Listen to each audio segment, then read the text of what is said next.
Mark pulled up outside the prestigious private school, just as the afternoon bell rang, expecting to see Lily running toward him with her usual bright smile. Instead, she walked slowly, her small backpack hanging loosely from one shoulder, her eyes avoiding his.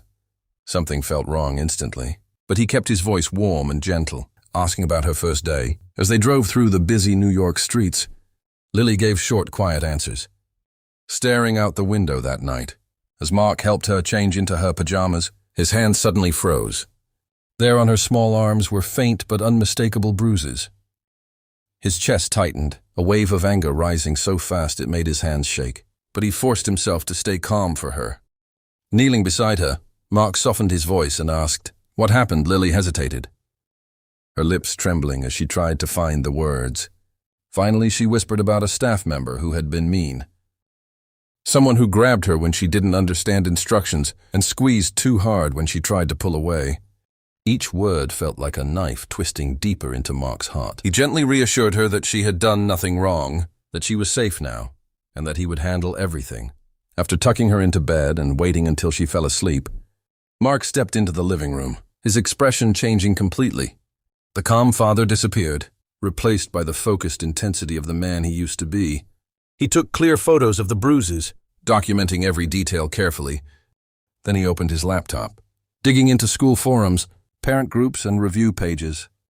It didn't take long before he found vague complaints, other parents mentioning their children coming home upset, small hints that something wasn't right.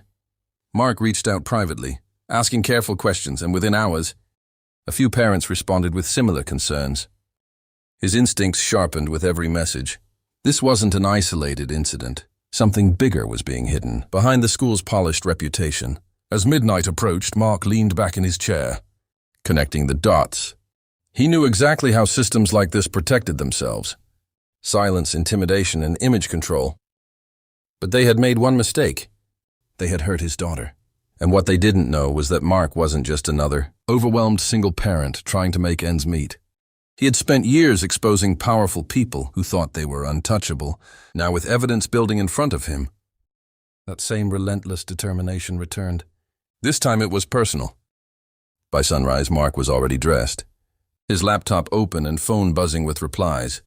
He hadn't slept, but his mind was sharp.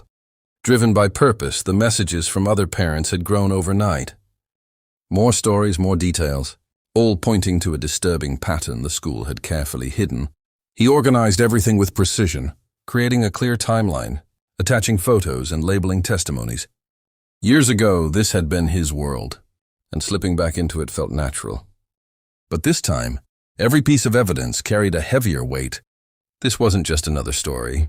It was his daughter's pain. By mid-morning, Mark made the call he had been preparing for. On the other end was an old colleague from a major national media outlet, someone who trusted his instincts. Without question, Mark didn't exaggerate. He didn't need to, the evidence spoke loudly enough. Within an hour, a small investigative team was assigned, and by noon, reporters had begun reaching out to parents and staff connected to the school, the administration. Caught off guard, issued a vague statement denying any wrongdoing, but cracks were already forming. Social media picked up the story quickly, and what started as a few concerned voices turned into a wave of outrage. Outside the school gates, parents gathered demanding answers. Some held their children close. Others shouted in anger, their trust shattered. Reporters lined the street, cameras rolling as new details emerged. Sponsors and investors tied to the institution began distancing themselves, unwilling to be associated with the growing scandal. Behind closed doors, executives scrambled to contain the damage, but it was too late. Internal documents leaked, revealing prior complaints that had been quietly dismissed. The truth was no longer hidden. It was everywhere by evening.